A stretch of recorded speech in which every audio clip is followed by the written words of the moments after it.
One thing I've noticed is like a lot of the bigger guys in the space, they like to like throw their weight around or like brag and boast about their positions, kind of like demean the little guys. Some people do it tastefully, but some people do it like distastefully. And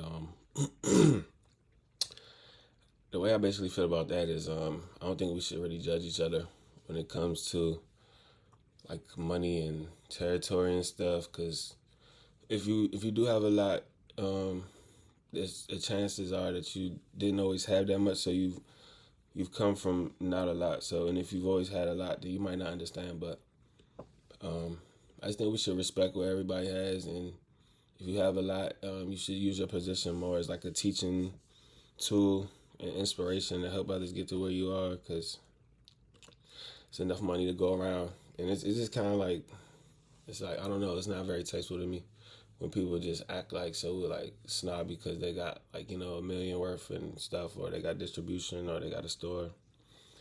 It's like you're still a person, so you know, you guys, you know, we just guys all stay humble. Some of us like work harder to get, you know, $100 than others. Like you might work for 10 minutes to get 100. Some people might work for like 4 hours to get it, but the key is, I think, to bridge the gap and teach the people that, you know, take longer how to do it faster if they want to learn. But yeah, I don't, you know, like we can't really look down on anyone. Like just share the information, and you know, the people that want it will take it. But that's just my 2 cents about that. Also, we need to stop the scalper hate. Like, there's not that many real scalpers. Really, I think in this day and age, the bots are really a problem. But other than that, I think we all should just focus on our own collections and actually trying to buy the right stuff at the right time. And what everybody else is doing won't really matter. You know what I'm saying? So, if you have something you're just like frustrated about, um, feel free. We can start like a section in the comments, like, and just talk about our problems. But I think we should really just focus on getting better collections and like really focusing on the best stuff to buy, which usually isn't scalpable. So another reason I don't really get mad about it, because like whatever you get out of a vending machine or Target or Walmart, it might be cool, but it's not a Pokemon Center ETB. It's not a booster box. You might get a booster box out of a vending machine. Don't get me wrong, but it's not going to be like always the best one, so it doesn't really matter. So just let them live, guys. You know, it's just raising the stock of the hobby. Like, you know, they might leave, they might stay. If you're here for the long run, then nothing anyone else does really is gonna matter except for the company. So that's just my 2 cents about that. Just like leave the scalpers alone, guys. And we'll be all right.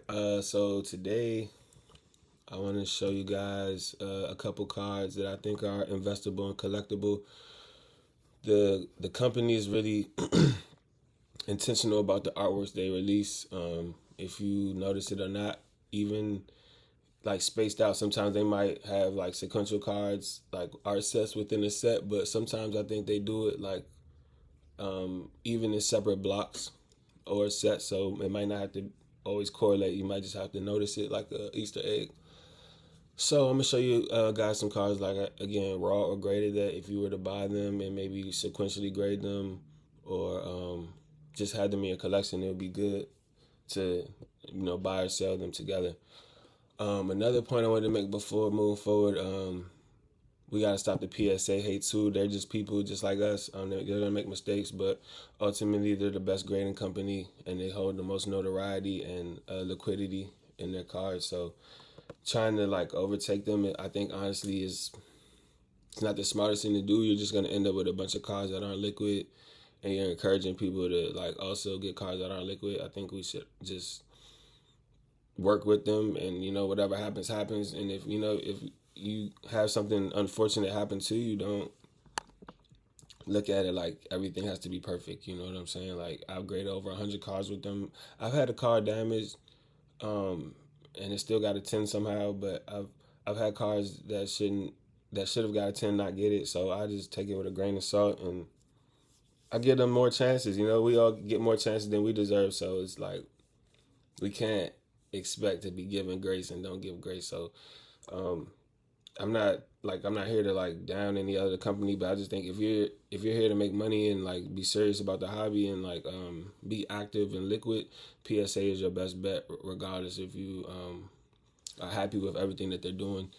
On Game of Thrones, I think Ned Stark said one of my favorite lines, like the best king, like doesn't make everybody happy, like something like that. The decisions he make won't please everyone, but they'll be in the best interest of everyone at the same time. So, um, moving forward, I'll touch on PSC again later, but yeah, just move forward. I'm gonna show you guys some of these collectible cards I think that go together that you might not have known go together. All right, the first one is Umbreon VMAX.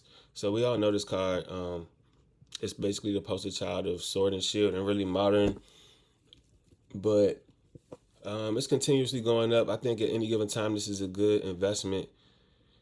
The first card show I ever went to, I saw for 909, and I regretted not getting it ever since. So if there's ever a card you really think is iconic, regardless if everyone else recognizes it, I would say just pull the trigger, because hindsight 2020, you'll always probably regret it. If you get that gut feeling to do something, just do it. This one, let's see, population in 10, 20,000. So, I mean, the numbers in Sword and Shield alternate arts are pretty pretty generous, but if you could find a clean copy of this one, I would just grab it raw for around 2,000 and just grade it, see if you could get a 2x on your money. But the card that I think goes with this one pretty well, some of you guys might know this one. This isn't the most sneakiest play, but I think these two go very well together in terms of the architecture. They're both on top of the building, and this one's more like a day and night contrast. You got the night sky, you got the day sky, and you see the seagulls or the wingulls up there. I think that's shows you that it's at the ocean, and you see the water there. So these two go pretty nice together. You can see them side by side. I think the artists knew what they were doing with these two cards. You see what the type of buildings, like this shit. I think it's like two angles from the same city, possibly, right? So if you could get both of these in the 10, what is it, 12,010, 300 raw. So 810, that's a little crazy. It must have been super clean, or, oh no, that's a 10. Okay, I'm tripping. Alright, so this one's moving pretty, everything's really going up pretty much slowly right now, but nothing's looking too bad from the Sword and Shield era that I've seen with the bigger cards. Alright, so moving on, we got Tyranitar from Paldea Evolved, the illustration rare. Number 222, I'm a fan of cards that have cool numbers like that. This one, I didn't know it graded this bad, 1,700 and a 10.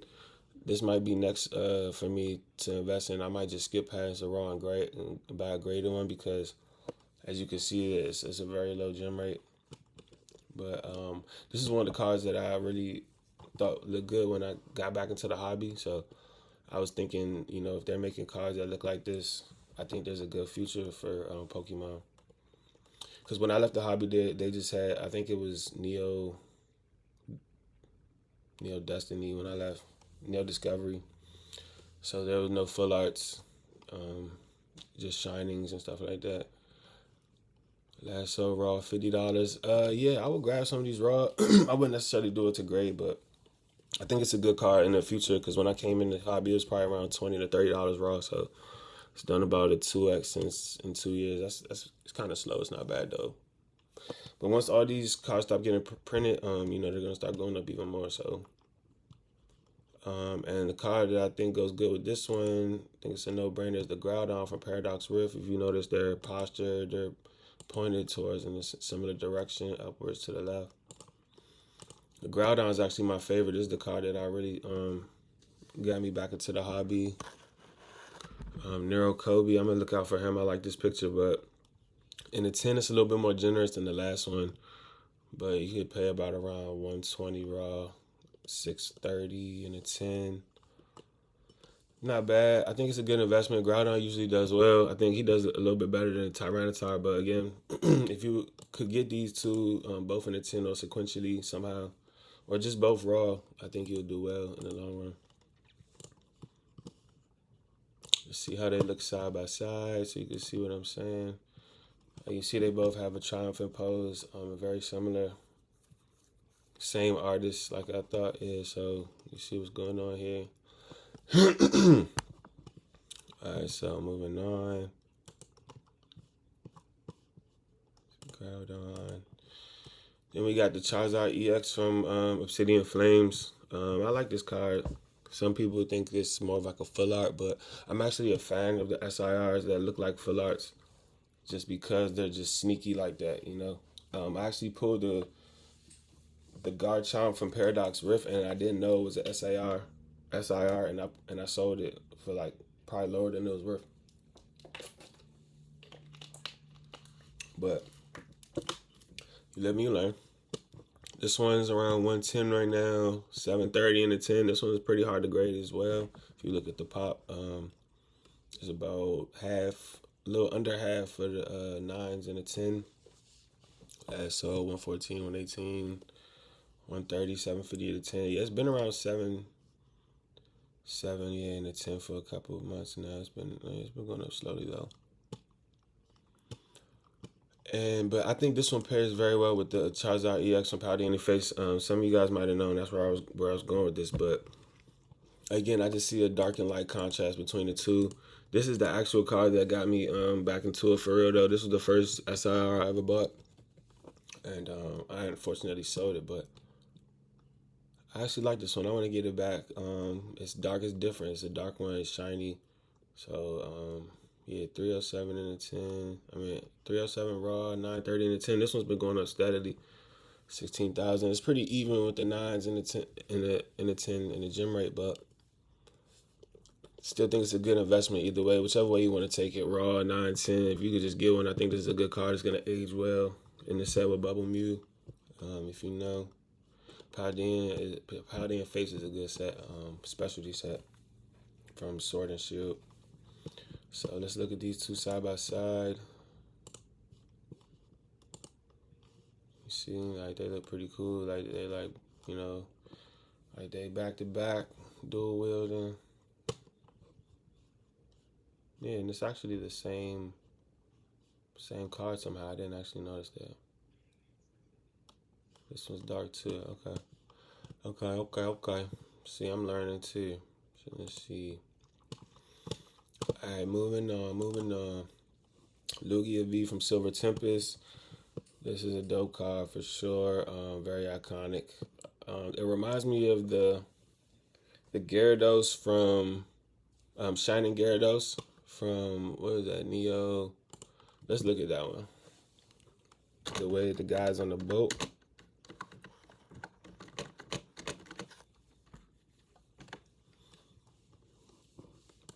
It just reminds me of it. You see the way the guy's on the boat, like in Disbelief, it's kind of like similar vibes, you know. But what caught this was the look in the eye, what reminded me of the two. But let's look at it's 430, you get 1400, almost 15 in the 10. Grades pretty well. This one outnumbers the 9, the gem rate. Still a very iconic card. I had one, but I upscaled it. I might tell you guys the story soon. I was talking to my brother. He likes the stories I tell about how I upscale my car, so he thinks I should do like some segments on it or share that with you guys. So I'll probably share some of my upscaling stories with you guys, how I be flipping my cards and like starting with like, you know, basic principles and getting up to the thousands. It's actually pretty fun once you learn how to do it. It's pretty like glorifying. I don't know. It's very triumphant. So boom, we got Lugia, and then going with him is the Ho-Oh EX SIR from That's the Rivals. Like we see the way he's looking down at Ethan. Ethan's posture is similar to the guy on the boat. If you see his arm, the way he's looking up and the way that they're looking. I just thought I think, and you know, the Lugia and Ho-Oh are both the Gen 2 legendary. So although this is Sword and Shield and this is Scarlet and Violet, I think they intentionally made these two artworks similar. You see they both point to the left, kind of looking back. So right now Ho-Oh's 150 to 175 in the raw, 530 in the 10. Gem rate's actually a little generous on this one. They did okay with the with the printing quality on Destin Rivals. Not mad at that. Last sold 585, 150 raw. Oh no, that's an 8. Okay, so price not going too crazy right now, but I think in the future, Destin Rivals, I'm a big fan of Destin Rivals, so definitely see that one going up a lot soon. Let's see them side by side. You even see the way his foot connects. I think like they definitely had an intentional thing going on right with the light and the dark. Once again, I think a lot of these cars with the light and dark, they know what they're doing with the artworks. But you see Ethan, they almost have like a similar like NPC going on here. So yeah, I just noticed that. I thought I would share that one with you guys. Again, if you get those two sequentially graded, that would be pretty dope. Next, we got Bubble Mew from Pride and Fates. This is actually one of my favorite sets. I had master setted it, and then I sold it on Whatnot for my birthday in 2024. I wish I had kept it, but I do a lot of dope stuff, like, and I end up regretting it a lot. But you know, that's one thing like you learn with this Pokemon shit. Like, if you sell, they say the seller is always the loser because you know the stuff is continuously increasing in value. So you know, you live and you learn. But with me, I'd actually bought a few of these when they were around $100. So again, like, you never know what these cars gonna do. 855 raw, almost 3,000 in a 10. Last sold about 900, 1,200 raw. These are all raws too. That's crazy. 1,300. Hopefully that one was super clean. 32 in a 10. So yeah, we're getting up there. We broke 3,000 a few times, but to go with this one, I don't know if you guys have noticed this, but I think that the Pikachu EX from Ascended Heroes goes very well with that card. It even bleeds in with the blue from the rainbow border. And although the artists are different, they both have a similar like cartoonish, like graffiti-esque style to them. So if you were to set them like again side by side PSA 10s, I think it would draw a lot of attention to the similarities. Like, and then you got Mew and Pikachu both 151.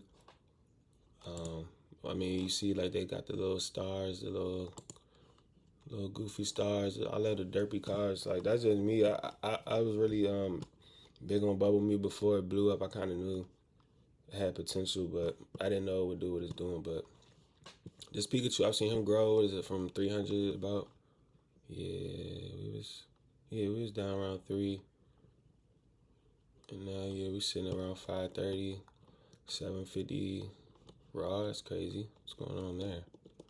2,000. So, yeah, this one's going up, actually. I don't know if they caught up yet, but this one, I guess, is going up a little more than what they said. Check these out side by side. You see what I'm saying? I think they go really dope side by side. So that's just something I'm peeping. So, you know, wow. All right, let's try this again. You got these guys side by side. You got some of their friends around. I think cards with featured Pokemon usually do well as well. That's another thing to look out for. Moving on. We got the Zekrom from Black Bolt. Don Xiao, one of my favorite artists. He probably is my favorite artist at this point. The way he can do gradation and make his colors pop. And he has like the rough paint strokes. I think he's really ahead of his time right now with the texture and everything, like, and the holographic. His style really it really shines. Like, it really, you know, really shines light on his style. So we got 245 raw, almost 600 in the 10. Last sold 620 in the 10, 175 raw, 210 raw. I actually pulled one of these and I sold it because it got a 9. I should have kept it, but again, I make a lot of bad decisions. I make a lot of good decisions, but it comes from bad decisions. I learned my lesson, and I you know. So don't let your bad decisions, guys, like turn you off from this. Like, they're only gonna make you greater. If you're serious about what you're doing, like you can't resent your mistakes. Like, they're only gonna make you better. Like, I look at L's like lessons. Like, losses aren't all bad. Because if you never learn these things, then you'll just be ignorant until something bad happens to you. So sometimes it's good to make mistakes early, learn from it, move on, and then you do better, you know. So we got Zekrom, he looking sweet, and then we'll transition into the Mega Charizard, also by Don Chiao. So this set, obviously we're going just by the artist, but I think all his SIRs right here go well together. This one's a pretty penny right now, sitting around 840, 2500 in the 10. It's actually what came down a little bit because we were really around 28, 2900. But, these don't stay sitting still or just going up or down. That's so 25, 24, 25, 28, 2450. That has to be a fake listing. 865, 760 raw. It's been doing pretty consistent, going up slowly over the last 6 months. It's actually my favorite card, favorite Charizard ever. Not even being biased, but I think they did a pretty good job. And third, the Mega Gengar EX from Ascended. Again, his choice of brushstroke and color gradation I think is brilliant. As an artist myself, so I'm just not even just sucking them, but just like aesthetically and visually, if I didn't know anything, I would be attracted to these cards just off their sheer brilliance and just what's the word? Like not the angle, but the shit. I'm tired, guys. But yeah, the framework, you know what I mean? Like the scale he uses and the colors he uses and the brushstrokes. I think really what make me like him a lot. So 1310 in it. This one's actually going down 1310 raw, 3200 in the 10. I mean, you know how these things go. I think this one's gonna have its day, but right now it's coming down a little bit, but I'm sure, once it goes out of print or, the availability slows down, which is already low, we'll see massive spikes. It's Gengar. Gengar always does well. That's one of the cheat codes if you didn't know. And let's look at all three of these side by side. These two, you can see a little bit more of the brushstroke work. This one's a little cleaner when it comes to the color gradation, but again, his imagery is top tier. A lot of people are mad about the Charmander getting blocked out. I wasn't too happy about it, but I'm not. It's not really the end of the world for me. But yeah, I'm definitely a fan of Don Chiao. He's probably my favorite artist at this point. Moving forward, again, these trainer galleries from Lost Origin, I implore you guys to grab as many as you can raw before they hit $100. And if you can afford a 10, they're low enough pop that I think it's a good investment if you just want to grab it in the 10. The Pikachu, the Charizard, and the Gengar. Charizard is probably the lowest one right now, sitting at around $410, $30 raw. Not even 5,000 of them in the 10. I'm telling you guys, these will probably explode next 5 to 10 years. Gengar, that's a no-brainer, like I said.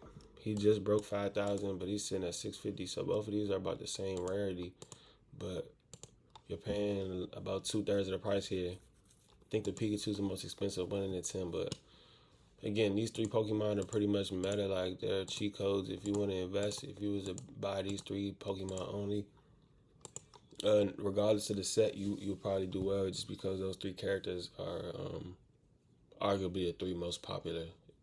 So that's just a gem if you didn't know. If you're new to this, like, you could keep it simple and just shop these three Pokemon, and you'll do extremely well. If you want to expand a little bit, Rayquaza is a strong fourth you can add into your regimen. He never really loses. He's really like a sneaky favorite. Like his crowd isn't too loud about it, but he has a super strong cult following. Like I'm a big Rayquaza fan. Like, I actually just got this card in the 10. So if you guys can find this one raw, it's approaching 1,000. That's where I start to get out of buying raw cards. I'll go up to about 1,500 when it comes to cards like the Gengar, but typically I like to stay below 1,000. So this is like your chance to grab one of these raw, in my opinion, is coming to an end unless you just don't care. But if you want to get some good X's on your money, I think it's smartest to keep your initial investment below 1,000, just so whenever the investment gets to 2,000, you're at least at a 2x, but that's just me. If you can, but we're sitting at around 3,000 and a 10. It's gone up about double since New Year's. I know it was around 1900 around New Year's. No, we're saying 14, but I know it was around 17 in actuality. But yeah, we still jumped around $1,000 in the last 2 months. So this is definitely a grail. Evolving Skies, it goes with the Umbreon. So this is the next biggest card in Evo Sky. So just keep an eye on this one if you can afford to grab one. If you can't afford this one, I like this one. Rayquaza V, same set again. Evolving Skies, this one's around 350 raw. You probably gonna end up paying 400 for a good copy raw. Honestly, maybe more. 1,600 in the 10. Gem rate not too bad. There's only not even 10,000 of them in the 10. It's looking like 60 maybe percent gem rate. If my math is correct, I might be cooked, but yeah, last sold 225, 1,600 in the 10. Not bad. I like this one. Trainer Gallery is already going up right now, so if you can get your hands on either one of those, you'll be looking sweet. Also, if you can get your hands on one of these, this is another one, super cheap. Looking at about 5x if you can get a 10 in it, and these grade pretty well. So, anything Rayquaza looking good. Anything Rayquaza over $50 is a great investment. And that's really all the cards I probably want to show you guys today. But again, Rayquaza sets coming, so this would be my number one thing to tell you guys that get into some Rayquazas before the set drops, so you can catch some good appreciation off of what's going on. Because you see people are noticing that since they realizing it's going up now. So the set comes out probably sometime around down here, May, June, July, August. So say it's like around here. So we just imagine we'll probably be up here somewhere. So you know what I mean? Just hypothetically speaking, just like it's a good shot gamble to think we'll probably be up at least 2x on everything around the time this drops. And 30th anniversary is coming. I said this last time, so 30th anniversary mixed with Mega set coming back. This card definitely probably go up a lot. And I think they're going to drop another Mega Rayquaza Mega Attack Rare, so I'm big on the Mega Attack Rare style cards. So moving on to some news this week. The 30th celebration, they have revealed that each pack will include one Pikachu, and the actual set will have 30 Pikachus to commemorate the 30th celebration, like, the anniversary. So I think that's pretty dope. They also previously announced that there will be a new rarity. These no word cards that I think they said they're opalescent. So I'm excited to see how those look in real life. I'm guessing they'll have like some type of greenish, purplish vibe to them with the holograph. I'll be excited to see, like, they look like they're going to be held a grade, so I don't know. I'm excited to see how that goes. But yeah, Pikachu, like I said, is always a winner, so you can see, like, they always pushing Pikachu. He's the face of the whole thing. If you missed the jacket, they're dropping more jackets on the 6th, June 6th, this Friday coming up, I believe, or Saturday. Today's Tuesday, Wednesday, Thursday, Friday. So I think it's Saturday. Saturday, yeah, they're dropping. I want the Hoenn jacket, the red one. They're selling the Kantos online right now for like $100. That's not bad, actually. $130. I saw them for more. I guess they're going down. I actually might buy one for $100. I don't know. I'm not cheap. Like, I'm not rich, but I'm not cheap. You feel what I'm saying? I pay for what I want, so like I don't give a fuck. I'll pay $130 for that. So I know some of y'all be like, oh hell no. Like, I wouldn't pay $300, but I'll pay $160. I'll pay up to $200 for that. I ain't gonna lie. I'm not gonna lie. Moving on. PSA has paused their submissions. This is important, guys, because I'm a grader, but my standpoint in all this is like P2P. Like, let's not be cheap. Although PSA is doing this, this doesn't discourage me from grading. So they're momentarily taking away the first like 4 tiers with the value, buck value. Yeah, the first 4 tiers. So I think the cheapest you can do is around $80. But again, let's just think logically here. If you're grading like cars that are worth being graded, they're usually gonna hold a premium, and you're gonna want your cars back anyway. At least 1 out of 10 cars I've seen already, I would pay to have them expedited. So I would say you guys just pull back and just really pick bigger cars to grade and just let them catch up and just be patient with them. Like, we don't have to just look for somebody else to take their place just because they're overwhelmed right now. There's a lot of new people in the hobby, so we just gotta be patient. All right, so we're gonna look at this seal. Like I said, I'm getting out of seal, but these are some of the seal products I still hold, and I would encourage you guys, if you want to hold some seal. Destin Rivals booster box. We're still sitting around 600. Raw. I'll say raw. You can't have a raw booster box, but a clean Destin Rivals booster box will probably run you like 6 and some change, to be honest. But I don't know what they talk about on here. You go on eBay, it'll probably be about $650. You might can get one with an acrylic already for like $650 to $700. So again, I don't think this is a bad price. Prismatic Pokemon Center, $530. You know what I'm saying? It's not bad. Sounds about right. Cinder Heroes Pokemon Center. This one, this looks like it's been going down a little bit, but I know, you know what I mean. It's just buckling. It's not about to drop. Not like a crazy amount anyway. You feel me? Like, yeah, 500 sounds about right. So yeah, that's about all we really got today. I just wanted to show you guys a few things and try to stay consistent. I'd actually shot this video yesterday or the night before, but I had microphone difficulties, so the whole video was mute, and that was pretty frustrating. But it's just my message to you guys: don't let like little petty stuff get in your way. Like, just stick to your plans, even if you gotta take a little longer to do it. Just like, don't let little things like derail you. Just stay true to your goals and stay persistent about your goals. And it's everything doesn't always happen on our time. So, you know, hopefully you guys could help me to stay consistent. I always look forward to you guys' comments and input. It's not like 100% like necessary to me, because I've trained myself to just keep posting for myself and to put this information out for anyone who wants to listen. Not everybody likes to type in and stuff like that, but a like or a subscribe, anything is appreciated.